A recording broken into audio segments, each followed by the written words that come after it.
देखो यार, I was थक्ड एंड पक्ड बाय वॉचिंग अपनी हिंदुस्तानी बकवास फिल्में।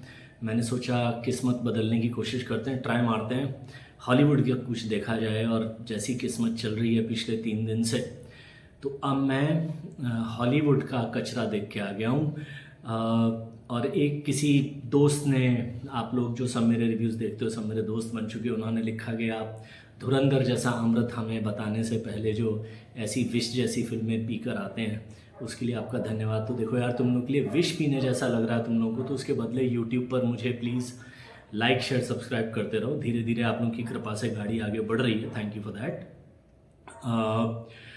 तो मैं देख के आया हूँ बास।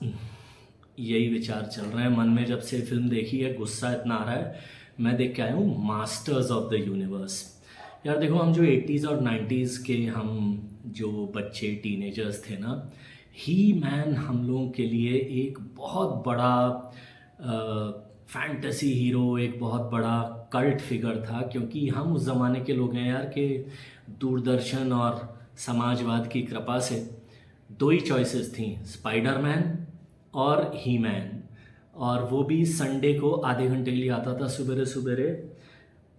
तो इतना मतलब मैं एक लिटरली बच्चे की तरह रुका हुआ था इस फिल्म के लिए। एंड बहुत ही डिसअपॉइंटमेंट वाली फिल्म। यार, एक फिल्म है जिसका इतना कल्ट क्लासिक बैकग्राउंड म्यूज़िक है। मतलब सोचो कि आप गुड बैड एंड अगली फिर से बना रहे हो, आप बोल रहे हो कि वो आप उसका बैकग्राउंड म्यूज़िक यूज़ नहीं करोगे। आप अवेंजर्स का फिर से कुछ बना रहे हो हिस्सा और बोल रहे हो कि आप उसका थीम म्यूज़िक यूज़ नहीं करोगे। यार ये क्या मतलब, ये इंटेलिजेंस है या at a common sense level बेवकूफ़ी है? बिल्कुल एंड में जाके हल्का सा हमारे ऊपर एहसान करने के लिए वो बैकग्राउंड म्यूज़िक बना दिया मतलब। और शायद इसीलिए मेरे जैसे लोग ऐसी फिल्मों के प्रोड्यूसर नहीं होते हैं।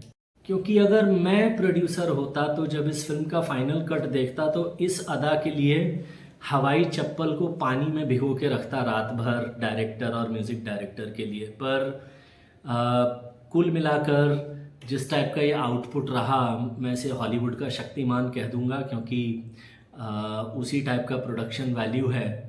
तो इससे ज़्यादा मैं और क्या बोलूँ कि फिल्म की जो कहानी है वो भी बिल्कुल टिपिकल, लगभग लगभग ये जो हॉलीवुड के लगभग जितने भी कॉमिक बेस्ड सुपर हीरोज़ हैं ना, ये कुछ कुछ सलीम जावेद के 1970s के हीरो की तरह होते हैं। लगभग सलीम जावेद की हर फिल्म में या तो हीरो के माँ बाप मरे हुए होते थे, या उनका मर्डर हो जाता था, या एटलीस्ट किसी एक का तो होता ही था ऐसा कुछ, या माँ बाप से तनातनी रहती थी। मतलब ऐसा कुछ ना कुछ तो रहता ही था।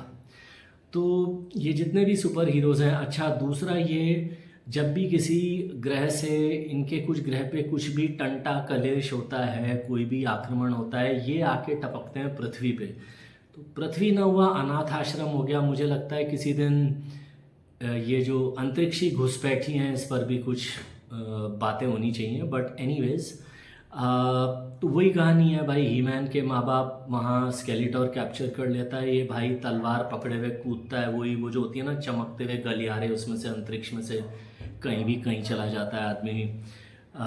उसमें वो टपकता है धरती पे, और उसमें उसकी तलवार उसके हाथ से छूट जाती है क्योंकि वो बच्चा है। फिर दिखाते हैं फटाक से कि कहानी 15 आगे साल आगे चली गई, इससे तलवार मिल गई। जैसे ही तलवार मिली, तलवार ने भेज दिया सिग्नल। तलवार में वाईफाई था तो, या ब्लूटूथ था, जो भी, तलवार ने भेज दिया सिग्नल। सिग्नल भेजते ही धरती पे आ गया एक लफंगा। फिर ये टीला आई इसको बचाने, जो अच्छे लोगों की तरफ से है।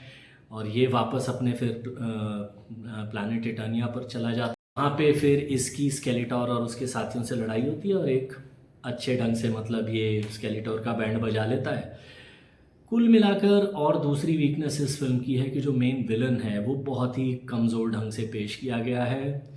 दूसरा वो हालांकि जो निकोलस गिलेटजीन है वो ही मैन के रोल में वो वल्नरेबिलिटी और फिर एकदम से टफ हो गया आदमी, वो वाले रोल में फिट हुए हैं।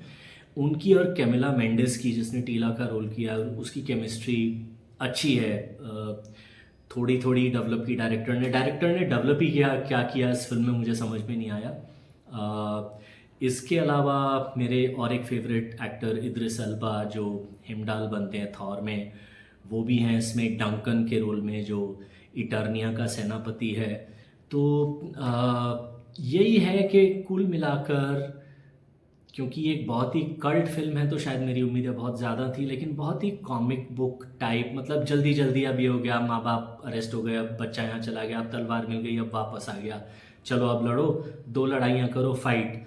जो एक्शन सीन्स हैं, फाइट सीन्स भी हैं, वो थोड़े से वो जो पहली वाली अवतार के एरियल फाइट्स थे उसकी सस्ती कॉपी जैसे हैं। सो ऑल एंड ऑल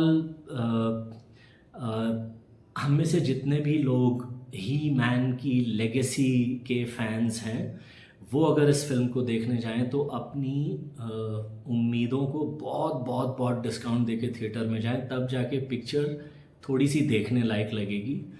बाकी बहुत ही डिसअपॉइंटिंग फिल्म है in terms of character development, in terms of the action scenes.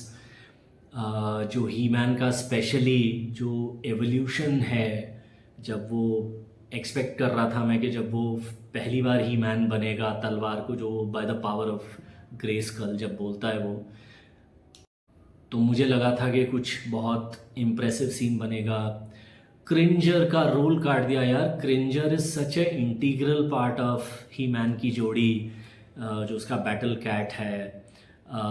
क्रिंजर, can you imagine, He Man की फिल्म में क्रिंजर शायद 2 घंटे 20 मिनट की फिल्म में Cringer is like there for 10 minutes. मतलब यार क्रिंजर का जो डरना, उसकी डायलॉग बाजी, वो एक कॉमेडी प्रोवाइड करती थी। And can you imagine Orko, वो हवा में घूमने वाला, बोलने वाला पपेट, वो मुश्किल से 1 मिनट के लिए यार फिल्म में।